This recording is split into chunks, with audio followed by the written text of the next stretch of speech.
Hi, I'm Ryan Bivins. I'm about to turn professional as a boxer. I fight on October the 18th at the 2300 Arena. Any questions you want to ask me? Yes, Ryan. How did you get started in boxing? I first started boxing actually when I went to college in Hanover, New Hampshire, Dartmouth. They had a boxing program there. And I always have, thought about it before. It wasn't something that my parents, were really perceptive to let me do. So once I got away, and yeah, I dove into it and really liked it. But I took time off. When I transferred to Temple, I stopped boxing. Funny how you come home to like the capital of boxing in the world, Philadelphia, and Temple, didn't have anything for boxing. So I finished my degree, Bachelor of Science in Electrical Engineering, and once I finished that, then I kind of got back into it. Okay, so in your opinion, what caused you to make that decision to turn pro, after spending so many years writing in the industry? Well, I had took an amateur fight long before I ever wrote about boxing. It was something I always wanted to do. Like if you look back in my fourth grade graduation book, what do you call it? Yearbook, fourth grade yearbook. It says under my picture, wants to be boxer. So like 18 years ago, I knew, that I wanted to do this, and it's just because it was never something that was pushed on me to do. Like other people always want me to do other things because I'm smart, this and that. You're so good at this, but sometimes what you're good at and what you're interested in aren't the same thing. So I mean, it's not to say that I'm not good at boxing. I am. I'm going to do really good in this fight. It's just I have other talents that people would expect me to use. Being a native of Philly, how does it feel to have your first professional fight here? It feels great, especially to fight on like my favorite fighter's undercard, Steve Cunningham. I've always admired him. Today he's like the most entertaining fighter to me. The heart and determination he has in the ring and outside the ring, with his family. Praise to his daughter Kennedy. Yeah, man, it's inspiration. I love being able to fight home, in front of my family, friends. I'm just happy people can come see me that have known that I like boxing for a long time, but have never actually been there to witness it. Now I finally get to show to them what I've been doing with my life. Okay. Do you have any crazy pre-fight rituals?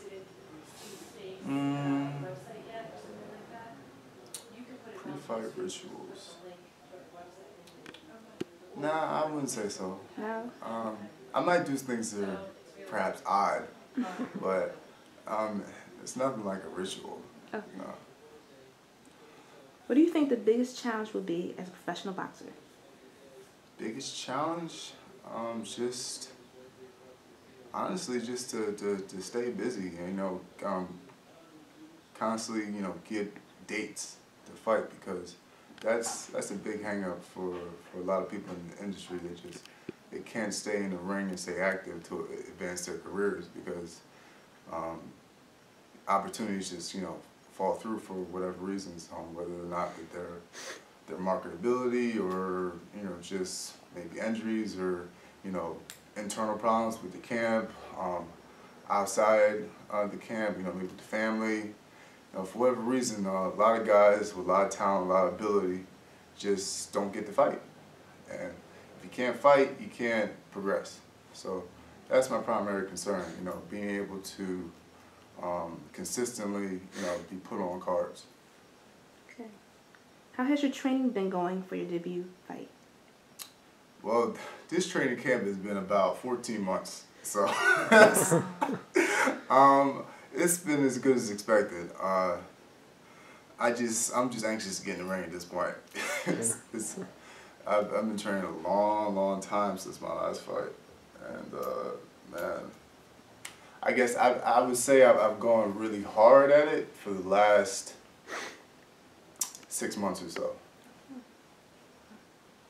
And you referred to this earlier, but explain again, how do you feel about fighting on the undercard fight? You know, it's for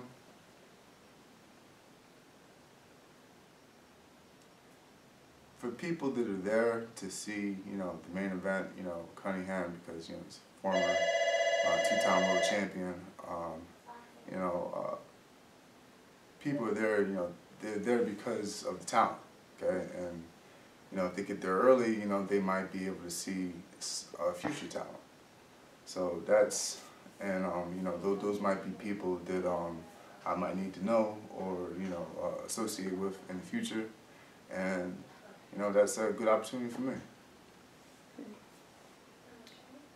In your opinion, what do you think about the rise of MMA? MMA, as compared to boxing, I guess, in a way. MMA is a newer sport. It attracts younger people, honestly. It's more social media friendly, so to speak. It's just, boxing is a much older audience. Is there like a rivalry there, or? I mean, they're two very different sports. So, I mean, there is crossovers, but I mean, you don't really get in the way of the other one unless they put on, you know, cards at the same time, which they often do. But I'm just focused on boxing. I don't pay attention to MMA too much. I mean, I watch every once in a while, but it's not something. It's like if there's no boxing on that day, like I might watch MMA. But you know, I don't think it's like a rivalry. Okay. But it is. I do like the structure of it better. It's more of a sport because the promotion of it. Whereas boxing it's a little too, you know, unregulated, capitalistic, and it's become too much of a business. While growing up, who was your boxing idol? Bernard Hopkins,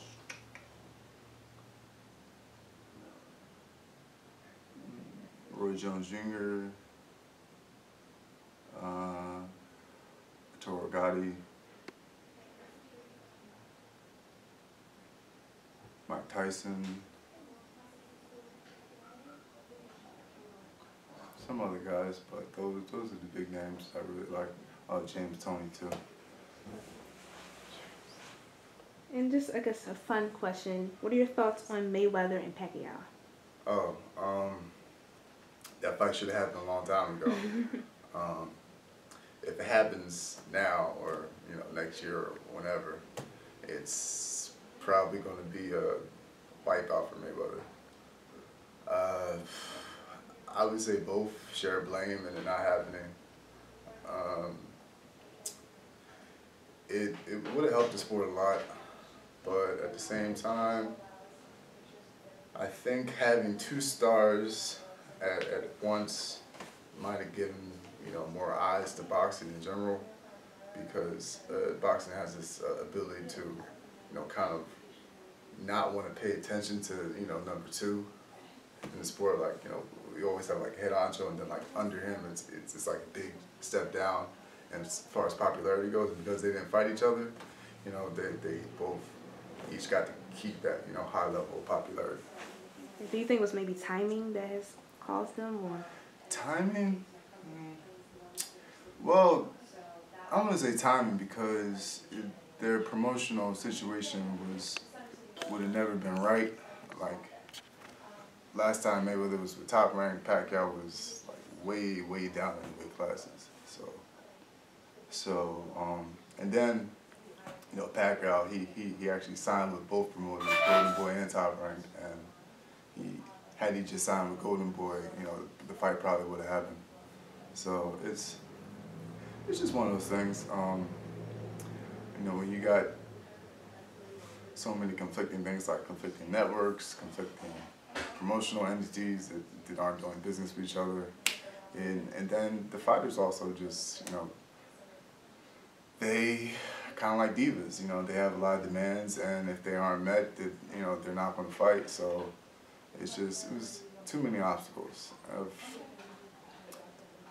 And that's what makes it, you know, like a business and instead of a sport in this aspect. If it's a sport, you would have the top two guys fight each other. Like, you know, that wouldn't be allowed in sports. That happens. Like you have the Super Bowl, you know, you have the playoffs, you know, so to speak. But in boxing, you know, they can choose not to fight each other. Okay, Brian. Thank you for the interview, and good luck on your fight. We wish you the best. Thank you. Thanks.